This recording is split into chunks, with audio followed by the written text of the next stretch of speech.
UPPL মুর্দাবাদ Pramod বড় মুর্দাবাদ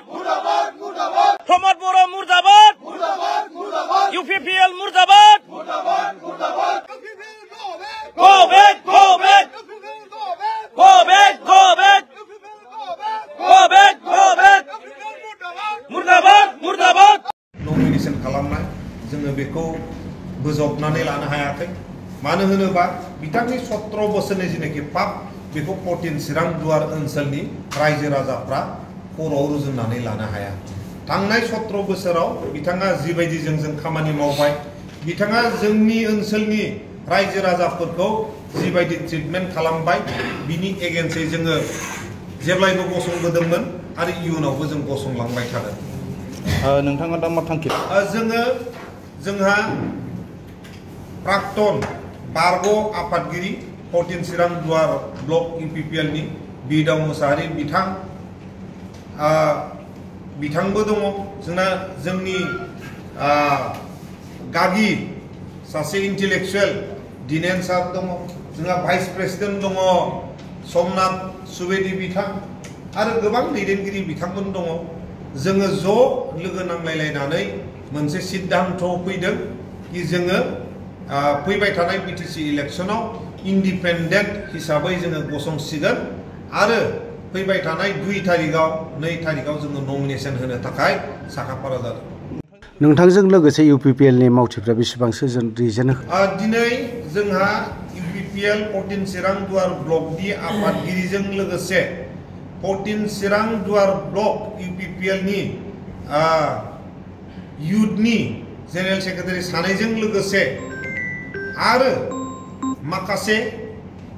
primary नि आरो बीसीडीसी नि चेयारमैनफोरजों लोगोसे गासै 300 सो इउपिपिएल नि दैदेनगिरि आरो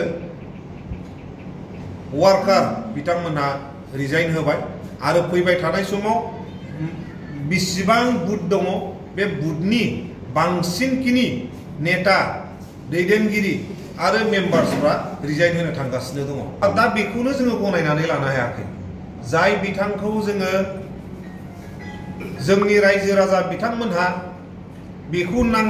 बिथांखौ नाङा होननानैनो थांनाय इलेक्शनावबो जेनहोखादोंमोन आरो बिथाङा थांनाय इलेक्शन मोननै एमपि आरो एमसीएलए बेक टू बेक मोननै इलेक्शन जेननाय बे व्यक्तिखौ जोंनि 14 चिरां दुवाराव जाबसिन हरनायखौ जोङो गनायनानै लानो हायाखै आरो बिथाङा फैनाय लोगो लोगोनो बिथाङा ब्लक कमिटिखौ गावनि मथे बानायनानै लागोन बिथाङा फैनाय लोगो लोगोनो प्राइमारि कमिटिखौ गावनि मथे बानायनानै लागोन बीसीडीसी को गावनि मथे बानायनानै लागोन थाङै गासिबो बीपीएफ नि मानसिफोर जाजोबगोन आरो बीपीएफ फरनखौनो नों इउपिपिएल खौ बुंनांगोन आरो जोंनि गोजाम जायनाखि मावथि बिथांमोना जेरावबो स्थान बा जायगा मोननाय नङा बे बियाबाव हाग्रामा महिलारिया गेलेफैनो होनदों खाम्फा बरगयारिनि अपोजिटै नोंथाङाबो बिनिनो चेलेन्ज खालामनाय जागोन माबायदि देरहागोन सानदों नोंथाङा बेजों खोब मोजां आं वेलकाम जनायदों मानो होनोबा हाग्रामा महिलारि बिथां आरो ओरै फारसे डिपुटि चिफ बिथांमोननि नारा नाथा जुजिनायाव जोङो इंडिपेंडेंट हिसाबै 16,000 बारा भट मोननानै जोङो उथ्रिसार जानो हागोन आरो गभर्नमेन्टआ जायनो दागोन जों बिथांमोनजोंनो आखाइ हमनानै लोगोसे थाफाहैगोन सामान्य करि जिबिलाक डिसिजनটো ললে এইবিলাক বিপক্ষে আমি আছো যেহেতু আমি ইন্ডিপেন্ডেন্ট খেলি আছে এটা ইউপিপিএলৰ ভৱিষ্যত কি হ'ব পাৰে ইউপিপিএলৰ ভৱিষ্যত তেখেতসকলে ঠিক কৰিব কিন্তু আমাৰ ভৱিষ্যত আমি ঠিক কৰি লম আৰু আমাৰ ভৱিষ্যত কথা নহয় আমাৰ ৰাইজৰ ভৱিষ্যতটো আমি ঠিক কৰি দিম ইউপিপিএল চৰকাৰ আহিব পাৰে নেকি ইউপিপিএল চৰকাৰৰ আহাটো বহুত টান এতিয়া বহুত টান যিটো কাৰ্যকলাপ হৈ আছে যিটো জংগল ধ্বংস কৰিলে যেনেকুৱা ষ্টাইলত আপোনাৰ ৰিক্ৰুটমেন্ট তো হলে নিজৰ ছোৱালীক দিয়া মই আকৌ কৈছো নিজৰ ছোৱালীক দিয়া নিজ কন্যাক দিয়া তেতিয়াহলে আমাৰ ৰাইজৰ কি মূল্য আছে আমাৰ ৰাইজক মূল্য দিব লাগিছিল আমাৰ ৰাইজক মূল্যই দিয়া নাই কাৰণে নিজৰ ছোৱালীক চাকৰি দিছে ইয়াৰ কাৰণে মই যেটো দেখিবলৈ পাইছো ইউপিপিএল চৰকাৰৰ আহাটো বহুত টান আছে কিন্তু আমি কৈছো যেটো গভৰ্নমেন্ট বনাবলৈ যাব তেখেতসকলৰ লগতে আমি ইন্ডিপেন্ডেন্ট হৈ জিকি গৈ তেখেতসকলৰ লগত সামিল হৈ যাম